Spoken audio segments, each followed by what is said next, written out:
Crochet may be deemed by some as a sport solely for elderly women. However, crochet has evolved into an art form that has many new and innovative applications in the modern world. Fiber arts are actually a lot more popular than most people would believe. According to an article by Ivy Decker entitled Knitting and Crochet Today, Statistics, Trends, and More, statistics demonstrate that in 2016, nearly 30 million Americans participated in either knit or crochet.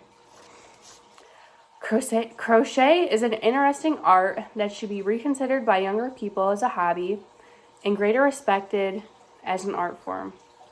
Today I'll be examining the basics of crochet, the history of crochet, the role that tradition plays in the art form, and the modern applications of the art. In order to understand the role that crochet plays in the lives of many people, one must have an idea of what crochet consists of.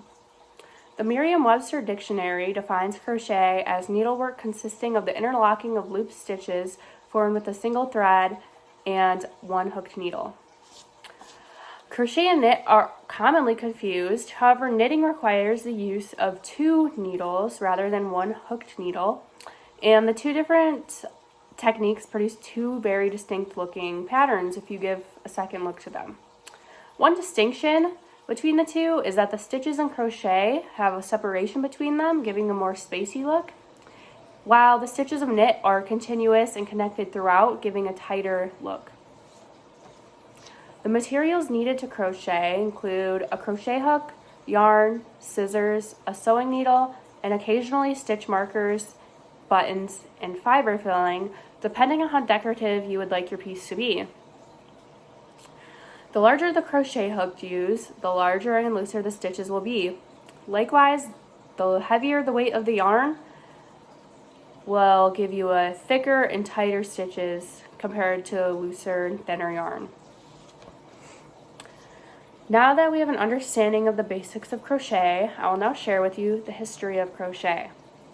According to Hankering for History, many people believe that crochet originated in China as a sort of embroidery stitch used on fabrics. This stitch then traveled its way south and west towards regions like India, the Persian Empire, Turkey, and North Africa, making the exact origins of crochet nearly impossible to trace down. One type of crochet, called amigurumi, however, is known to have roots in both China and Japan. The word amigurumi comes from the combination of two Japanese words, ami and nigurumi, coming together to mean knitted or crocheted stuffed toy, says Emma Roth from What Nerd. Amigurumi has become very popular on social medias like TikTok and Instagram due to the customizability of the toy. In 1822, Dutch needle arts magazine Penelope was the first to refer to crochet as a craft, and later in 1845, Irish families used crochet to make lace, and they then sold this during the potato famine to make ends meet, according to Crochet Through History. After the creation and development of crochet, the only way of passing on that knowledge was through in-person teaching the younger generations. As women in history primarily stood as housewives, crochet functioned as a pastime for them, as well as a way for them to unite and connect with each other. These women then passed on their knowledge onto their daughters, and so on and so forth.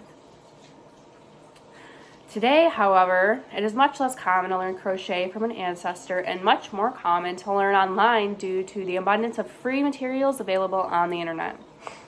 Social media is an outlet for crocheters to share their own patterns that they have written, either for free in exchange for publicity or for a small fee through a third party. The style of crochet has been transformed drastically as new stitches and techniques have been developed as our art form has been passed on. According to Countryside Magazine, some benefits to learning crochet include the prevention of arthritis, the prevention of Alzheimer's, and stress management. Today, new stitches are invented daily and can be shared worldwide with the click of just a button. Now that we have reviewed the basics of crochet, the history of crochet, the importance of tradition in crochet, and some of the modern applications of crochet, I would like to emphasize again that I believe crochet is a very special art form and it takes a lot more work than one may believe.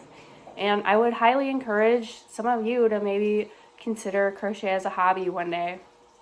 Thank you.